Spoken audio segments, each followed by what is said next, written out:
السلام علیکم ورحمۃ اللہ وبرکاتہ۔ میں ہوں محمد نبیل اور آپ دیکھ رہے ہیں ہمارا چینل لرن ود نبیل۔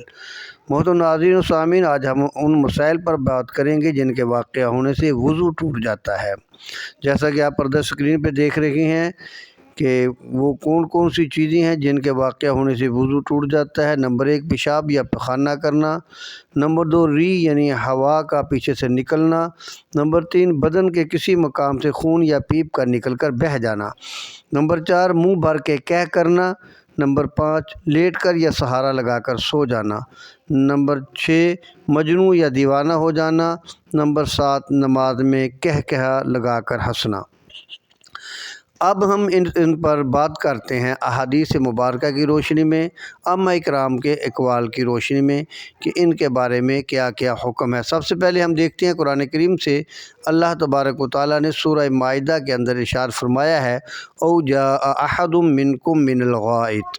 اللہ تبارک و تعالیٰ کا فرمان ہے، یا تم میں سے کوئی شخص اگر قضائے حاجت سے فارغ ہو کر آئے تو نماز کے لیے اس کو طہارت کرنا ضروری ہوگی۔ اسی طرح عبداللہ ابن عباس رضی اللہ تعالیٰ عنہما اور حضرت علی رضی اللہ تعالیٰ عنہ سے منقول ہے کہ وضو ہر اس چیز سے ضروری ہوتا ہے جو کہ خارج ہو۔ خون، پیپ یا ہوا کا نکلنا، جسم سے نکل کر خارج ہو جانا، اور خون اور پیپ کا اپنے مقام سے نکل کر بہہ جانا۔ ایک ہے کہ خون یا پیپ آپ کے زخم سے نکلا اور اسی مقام پر جس جگہ سے وہ نکلا اسی جگہ پہ ٹھہر گیا، اگر اسی جگہ پہ ٹھہرا ہے تو اس سے وضو نہیں ٹوٹتا، لیکن اگر وہ اس سے بہہ جاتا ہے، دائیں بائیں آگے پیچھے کی طرف وہ بہہ جاتا ہے تو اس سے وضو ٹوٹ جاتا ہے۔ ہر نافع کہتے ہیں کہ عبداللہ بن عمر رضی اللہ تعالیٰ عنہما کو جب نکسیر پھوٹتی تھی وہ واپس پلٹ کر وضو کرتے تھے۔ اسی طرح حسن بصری رحمۃ اللہ تعالیٰ علیہ سے منقول ہے کہ وہ ایسے خون سے وضو ضروری خیال کرتے تھے جو اپنے مقام سے نکل کر بہہ جائے۔ اسی طرح آنکھ کے اندر اگر کوئی پھنسی ہو، دانہ وغیرہ، اور وہ ٹوٹ جائے اور اس کا جو پانی ہے وہ آنکھ سے باہر نہ نکلے تو اس سے وضو نہیں ٹوٹتا، اگر باہر نکل آئے تو وضو ٹوٹ جاتا ہے۔ اسی طرح کان میں درد ہو اور جو پانی وغیرہ پھنسی وغیرہ ہو اور اس سے جو اندر سے مادہ نکلتا ہے اگر وہ اپنی جگہ سے نکل کر بہہ جائے تو اس سے وضو ٹوٹ جاتا ہے۔ اسی طرح تھوک میں خون ملا ہو، بندہ تھوکتا ہے اس کے اندر خون بھی ہے، اب یہاں یہ دیکھنا ہوگا کہ اگر اس خون کے اندر، تھوک کے اندر جو خون ہے وہ غالب ہے، زیادہ سرخی ہے تو وضو ٹوٹ جائے گا، اگر خون کی بجائے تھوک جو ہے وہ زیادہ ہے اور خون جو ہے وہ کم ہے تو پھر وضو نہیں ٹوٹے گا۔ حضرت حسن بصری رحمۃ اللہ تعالیٰ علیہ نے کہا ہے کہ جس شخص نے اپنے تھوک میں خون دیکھا تو جب تک گاڑھا خون نہ ہو، یعنی تھوک پر جب تک غالب نہ ہو، اس وقت تک اس سے وضو نہیں کرنا پڑتا۔ اسی طرح پچھنا لگانا، یا پہلے دور میں جونک لگاتے تھے، اب بھی بعض گاؤں کے اندر ایسا ہوتا ہے کہ کوئی زخم ہوتا ہے تو اس کے اوپر جونک وغیرہ لگواتے ہیں تو اس سے وضو ٹوٹ جاتا ہے، اگرچہ بدن پر خون کا نشان نظر آئے یا نہ آئے۔ پچھنا لگانے سے اور جونک لگانے سے جو ہے وہ وضو ٹوٹ جاتا ہے۔ اسی طرح اگر انجیکشن وغیرہ لگوایا جائے اور انجیکشن لگنے کی وجہ سے خون اپنی جگہ سے نکلا ہو تو پھر وضو ٹوٹ جائے گا، اگر خون نہ نکلا ہو تو پھر وضو نہیں ٹوٹے گا۔ نکسیر سے، جیسا کہ پہلے آپ نے یہ مسئلہ سنا ہے کہ نکسیر بہنے سے وضو ٹوٹ جاتا ہے، حضرت امام اعظم امام ابو حنیفہ رحمۃ اللہ تعالیٰ علیہ، حضرت سفیان ثوری رحمۃ اللہ تعالیٰ علیہ، حضرت امام احمد رحمۃ اللہ تعالیٰ علیہ کے نزدیک وضو ٹوٹ جاتا ہے۔ اسی طرح ابن عمر رضی اللہ تعالیٰ عنہ کو جب نکسیر پھوٹتی تو آپ وضو کرتے۔ اسی طرح منہ بھر کے کہہ آ جانا، اگر منہ بھر کے کہہ آ جائے تو اس سے بھی وضو ٹوٹ جاتا ہے۔ ام المومنین امی حضرت سیدہ عائشہ صدیقہ رضی اللہ تعالیٰ عنہا نے فرمایا ہے کہ نبی مکرم محبوب کائنات صلی اللہ علیہ وآلہ وسلم نے فرمایا کہ جس شخص کو کہہ آ جائے یا نکسیر پھوٹ جائے یا مزی خارج ہو جائے اس کو پلٹ کر وضو کرنا چاہیے کہ اس کا وضو نہیں رہا۔ اسی طرح حضرت عطا رحمۃ اللہ تعالیٰ علیہ نے بھی یہی کہا ہے کہ جو کہہ منہ بھر کر آئے اس سے وضو ٹوٹ جاتا ہے، یہ حدث ہے، اس سے وضو ٹوٹ جاتا ہے۔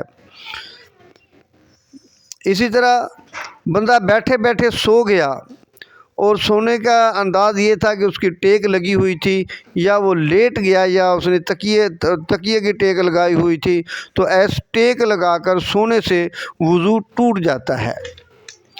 حضرت عبداللہ بن عباس رضی اللہ تعالیٰ عنہما فرماتے ہیں کہ نبی مکرم محبوب کائنات صلی اللہ علیہ وسلم نے فرمایا، جو آدمی چت لیٹ جائے تو اس پر وضو کرنا لازم ہے، یعنی سویا ہو اور وہ بالکل سیدھا لیٹ گیا تو وضو کرنا اس پہ لازم ہے، کیونکہ جب وہ چت لیٹے گا تو اس کے اعضاء ڈھیلے ہو جائیں گے، اور غمان غالب یہی ہے کہ اس کی ہوا خارج ہو جائے گی۔ اسی طرح حضرت عمر رضی اللہ تعالیٰ عنہ نے فرمایا کہ جو چت لیٹنے کی حالت میں سو گیا اس پر وضو کرنا لازم ہے۔ اسی طرح قیام، قعود، رکوع، سجدہ اور قاعدہ کی حالت میں نیند سے وضو نہیں ٹوٹتا۔ بندہ نماز پڑھ رہا ہے، وہ قیام کی حالت میں ہے یا رکوع کی حالت کے اندر ہے یا سجدہ کی حالت کے اندر ہے یا تحیات میں بیٹھا ہوا ہے، تو اس سے اس کا وضو نہیں ٹوٹے گا جب تک کہ وہ ٹیک لگا کر نہ بیٹھا ہو۔ حضرت ابو ہریرہ رضی اللہ تعالیٰ عنہ کہتے ہیں کہ جو سجدہ کی حالت میں سوئے اس پر وضو نہیں، یہاں تک کہ چت لیٹ جا کر سوئے تو پھر اس پر وضو ہوگا۔ سجدے کی حالت میں سو گیا تو وضو نہیں کرنا پڑے گا، ہاں اگر بالکل سیدھا لیٹ کر سو گیا تو اس پر وضو کرنا ضروری ہے۔ حضرت ابن عمر رضی اللہ تعالیٰ عنہ نے فرمایا، جب بیٹھے بیٹھے سو جاتے تو وضو کرتے تھے۔ حضرت عبداللہ ابن عمر رضی اللہ تعالیٰ عنہ جب بیٹھے بیٹھے سو جاتے تھے تو وضو نہیں کرتے تھے، اور جب چت لیٹ کر سوتے تھے تو پھر وضو دوبارہ کرتے تھے۔ اسی طرح بے ہوشی اور جنون لاحق ہونے سے وضو ٹوٹ جاتا ہے۔ بندہ با وضو تھا تو اچانک وہ بے ہوش ہو کر گر پڑا یا اس پہ جنون آ گیا، تو ایسی صورت میں بھی وضو کرنا اس کے لیے ضروری ہے۔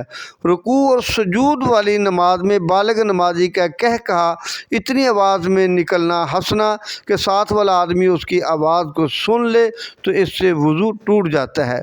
حضرت معبد بن ابی معبد رضی اللہ تعالیٰ عنہ سے روایت ہے کہ نبی مکرم صلی اللہ علیہ وآلہ وسلم نے فرمایا، جس شخص نے نماز میں کہکہ لگایا تو وہ وضو اور نماز کا اعادہ کرے۔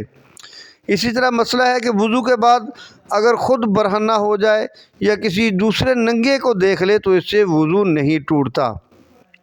پہلے وضو کیا تھا، پھر یہ یاد نہ رہے کہ میرا وضو ہے یا نہیں ہے، تو اس سے بھی وضو نہیں ٹوٹتا۔ شک ہو کہ وضو کیا تھا یا نہیں کیا، اب جب شک میں یہ بات تبدیل ہو گئی تو اب اس شک کی صورت میں وہ نماز ادا نہیں کرے گا جب تک کہ وہ وضو نہ کر لے۔ اسی طرح ناخن کاٹتے ہیں یا بال کاٹتے ہیں تو اس سے بھی وضو نہیں ٹوٹتا، اس سے وضو کے اوپر کوئی بھی فرق نہیں پڑتا۔ تو محترم ناظرین و سامعین، یہ وہ مسائل ہیں جو ہم نے آپ کے سامنے پیش کیے ہیں کہ جن کے واقع ہونے سے وضو ٹوٹ جاتا ہے اور جن کے واقع ہونے سے وضو نہیں ٹوٹتا۔ دونوں طرح کی احادیث اور اقوال آپ کے سامنے نقل کیے گئے ہیں۔ امید ہے کہ آپ کو ہماری ویڈیو پسند آئی ہوگی۔ جن دوستوں نے ہمارے چینل کو سبسکرائب نہیں کیا وہ ہمارے چینل کو سبسکرائب کریں، اور جن دوستوں کو ہماری ویڈیو پسند آئی ہے میں ان سے ملتمس ہوں کہ اسے زیادہ سے زیادہ شیئر کریں تاکہ زیادہ سے زیادہ لوگ اس سے فائدہ حاصل کر سکیں۔ ملتے ہیں جلد ہی ایک نئی ویڈیو کے ساتھ، تب تک کے لیے اجازت دیجیے۔ السلام علیکم ورحمۃ اللہ وبرکاتہ۔